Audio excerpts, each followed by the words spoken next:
Good morning, everybody. Welcome back to another installment of Scott Selections here for Friday, August 28th. Before we get into today's play of the day, quick recap of what happened yesterday.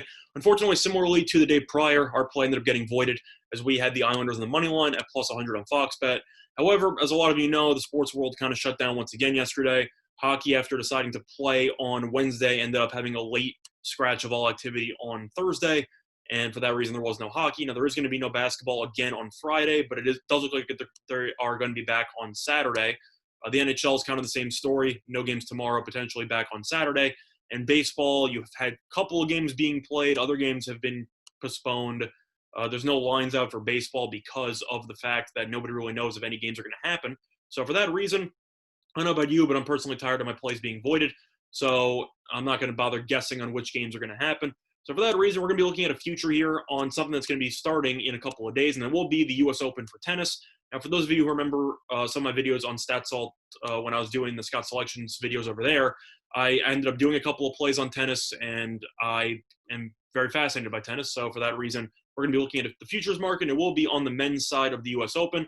And the future, it's going to sound relatively chalky, but I think there's a lot of value to it. It's going to be on Novak Djokovic to win the U.S. Open, which is available at minus 120.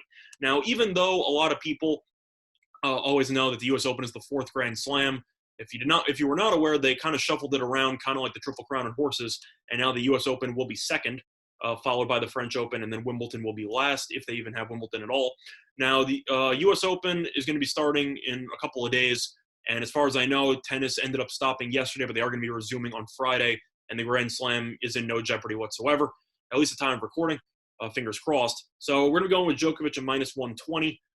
Which is available offshore. Now, a couple reasons why I like Djokovic to win the whole thing. First of all, he's obviously the best player on the planet right now. He's arguably the best player of all time.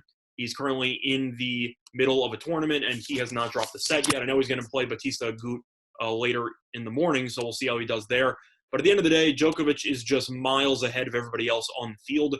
If you want to talk about Djokovic and his success in pretty much any court, just surface at all, he's extremely talented on hard courts. U.S. Open, he's won a couple of times, so he knows how to win here.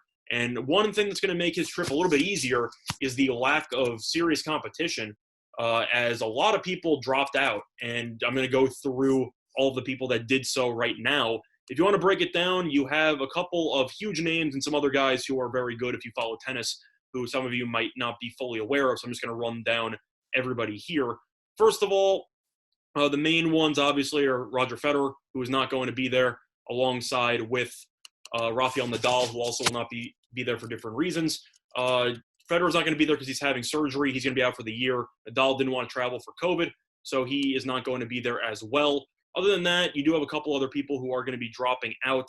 For example, you end up having Wawrinka, who's not going to be there, who has given Djokovic some problems in the past. Monfils not going to be there as well. Couple of other big-name guys who will not be there. So just to keep that in mind, this is a much weaker U.S. Open field than you're normally accustomed to. If you want to break down the odds right now, Djokovic is the favorite. If you shop around, it's minus 150 at some spots, minus 180 at Fox Bet, but it's minus 120 offshore, so that's why I'm going to be going there.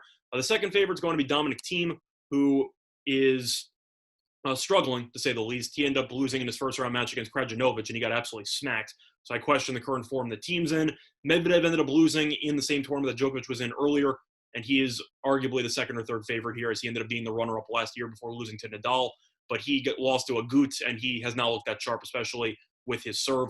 So I'm a little bit concerned about him. You have Tsitsipas, who's pretty solid, but he has never made it to a Grand Slam final. And I think that Djokovic is just the better player. You have Zverev, who's destined to underachieve once again. Milos Raonic has been very solid. Who is currently at plus 2,500, who could be a potential dark horse candidate to win the thing.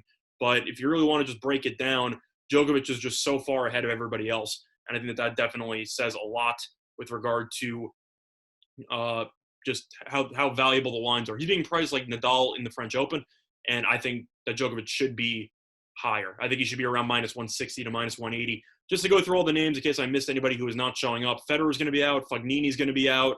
Herbert is going to be out. Kyrgios is going to be out. Fun character. I know that he's usually, doing something dumb in a match, but he's still entertaining. He has the talent to potentially beat Djokovic. He will not be there. Monfils not going to be there. Nadal's not going to be there. Nishikori's not going to be there. You have Tsonga is not going to be there. Wawrinka is not going to be there. So a lot of people not there. And Djokovic is just so far ahead of everybody else. And I simply think that Djokovic should be able to get the job done and he will be favored in every single match. I can guarantee you that. He's starting the tournament against Zoomer. He should smack him, and I expect Djokovic to potentially win his 4th U.S. Open, as he's already won it 3 times. So the play today, once again, is going to be on a future in the U.S. Open market for men's tennis, and it will be on Novak Djokovic to lift the trophy at -120. That's been this installment of Scott Selections here for Friday, August 28th. Good luck to all of you and your respective bets today. Bye, everyone.